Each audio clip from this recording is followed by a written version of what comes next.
Hi అండి, అందరూ ఎలా ఉన్నారు? ఆల్రెడీ థంబ్నెయిల్ చూసే ఉంటారు కదండి. జనరల్గా సాటర్డేస్ నేను కుకింగ్ వీడియోస్ రిలీజ్ చేస్తాను కూడా దాన్ని కూడా పక్కన పెట్టాను. ఎందుకంటే మన హిందూ సంప్రదాయం ప్రకారం వచ్చే అత్యంత పవిత్రమైన పండగలను కూడా మనం చెప్పుకోకపోతే దాని తాలూకు విశిష్టత ఇంకేముంటుందండి. అందులో నేను ఈ ఛానల్ స్టార్ట్ చేసిన తర్వాత నాకు తెలిసిన చిన్న చిన్న ఇన్ఫర్మేషన్ తోటి ప్రతి ఒక్క పండగ ఇన్ఫర్మేషన్ గ్యాదర్ చేసి నా సబ్స్క్రైబర్స్కి దాని తాలూకు విశిష్టత చెప్పడం నాకు అలవాటైంది కదండి. అందుకోసం తెల్లవారితే రథసప్తమి. సో దాని తాలూకు ప్రాముఖ్యత ముందుగా మనం తెలుసుకుంటే ఆ పండగ జరుపుకుంటున్నప్పుడు పూజ చేసుకుంటున్నప్పుడు ఉషగారు ఏదో చిన్న చెప్పారు, ఓకే ఇన్ఫర్మేషన్ నాకు తెలిసింది అని ఇంకొక రెట్టింపు ఉత్సాహంతో పూజ చేసుకుంటాం కదండి. సో ఆ ఉద్దేశంలో ఈరోజు మన వీడియో రథసప్తమి తాలూకు ప్రాముఖ్యత.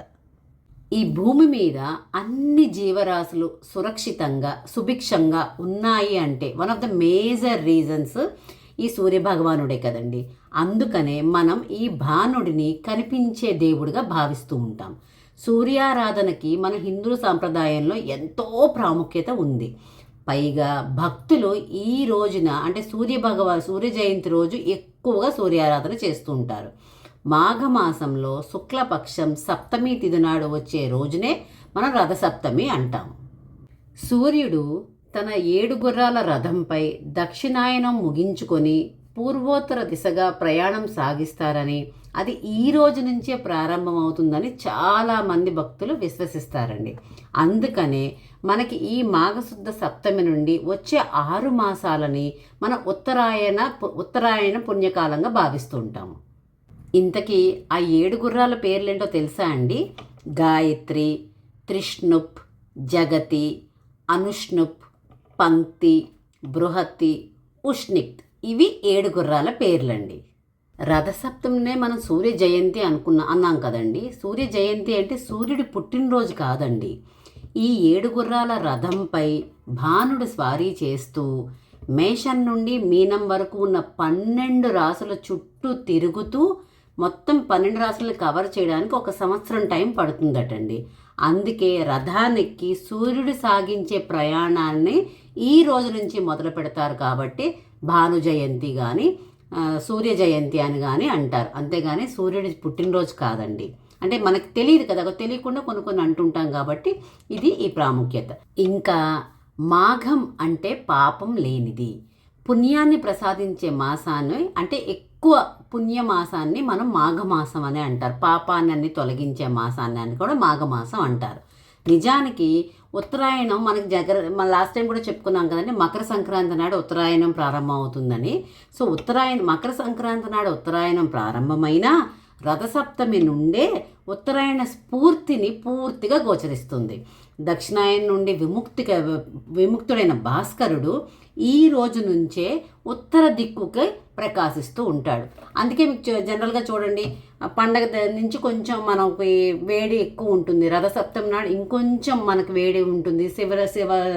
శివరాత్రి నాడు శివ అని చలి అంతా పోయి ఇంకా మనకి ఎండలు. అది భానుడి ప్రకాశం అండి. ఇంకా సౌర కుటుంబంలో అన్ని ప్రాణులకి సూర్యుడే కదండి ఆత్మ. సో కాబట్టి సూర్యోపాసన చేస్తే రుణ రోగ శత్రుబాధలు మనకి నశిస్తాయంటారు. అందుకే మన మంత్రపుష్పంలోని ఒకటి ఉంటుంది కదండి, యోపం పుష్పం వేద పుష్పవాన్ ప్రజావాన్ పశుమాన్ భవతి అనే వాక్యాలు దీనికి సంబంధించినవేనండి. సూర్యారాధన చేసేవాడు పుష్పవంతుడు, సంతానవంతుడు, పశు సంపద సమృద్ధివంతుడు అవుతాడని దీని అర్థం అన్నమాట. సూర్యకాంతుల్లోని కిరణాల్లోని మనకి విటమిన్ డి దేనికండి, మన శరీరానికి సహజ సిద్ధంగా వచ్చేది ఈ సూర్యకిరణాల వల్లే ఈ విటమిన్ డి కూడా మనకి వస్తుంది. ఇంకా ఈరోజు మనం సూర్యుడిని ఆరాధించడం వల్ల ఆధ్యాత్మికత పెరిగి దాని తాలూకు చాలా ప్రయోజనాలు అయితే మనకు ఉన్నాయండి. లైక్ ఈ పవిత్రమైన రోజు నాడు మనం సూర్యారాధన చేస్తే గనక పాప విమోచనం నుండి విముక్తి కలుగుతుంది. అలాగే ఆరోగ్యం మెరుగుపడుతుంది, ఆయుష్ మెరుగుపడుతుంది. అట్లాగే కుటుంబంలోని కలహాలు అన్నీ తొలగిపోతాయని, సుఖశాంతులన్నీ నెలకొంటాయని, ఉద్యోగ వ్యాపార వృత్తిల్లోని నైపుణ్యం సంపాదించి స్టెప్ అహెడ్ మూవ్ అవుతారని, ఇవన్నిటికీ ఒక నానుడి. అంటే ఇది అన్ని ఏదైనా కూడా ఆధ్యాత్మికతతో మనకు లింకప్ చేస్తాం కాబట్టి, పెద్దలు చెప్పారు, మనం అది పాటిస్తాం కాబట్టి ఇదంతా ఒక నానుడి, ఒక నమ్మకం అండి.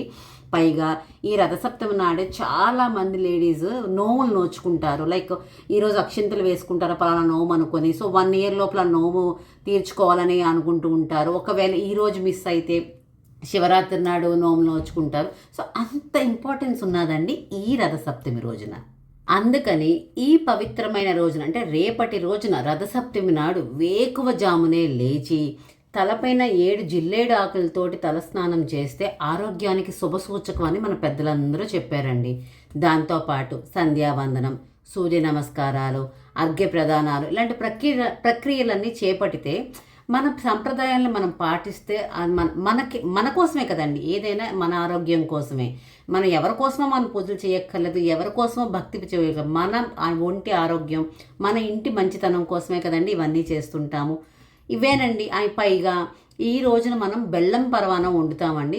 మోస్ట్ ఆఫ్ ద పీపుల్ ఈ రోజు నైవేద్యం వచ్చి బెల్లం పరవానం పెడతారు. ఇంతేనండి, నాకు తెలిసిన అతి చిన్న ఇన్ఫర్మేషన్ మీ అందరితోటి షేర్ చేసుకున్నాను. తప్పులు ఏమైనా ఉంటే క్షమించండి. పదాలు ఏమైనా నేను సరిగ్గా చెప్పలేకపోతే, ప్రొనౌన్సియేషన్ ఏదైనా తప్పు అయితే కనుక మన్నించండి. ఏదో నాకు తెలిసింది చిన్న ఇన్ఫర్మేషన్ మీ అందరితోటి షేర్ చేసుకోవాలి అన్న ఉద్దేశంలో ఈ రథసప్తమి తాలూకు ప్రాముఖ్యతను మీకు తెలియజేశానండి. ఒకవేళ ఈ వీడియో కనుక నచ్చితే please do like, share and subscribe to ultimate Usha. ఉంటానండి.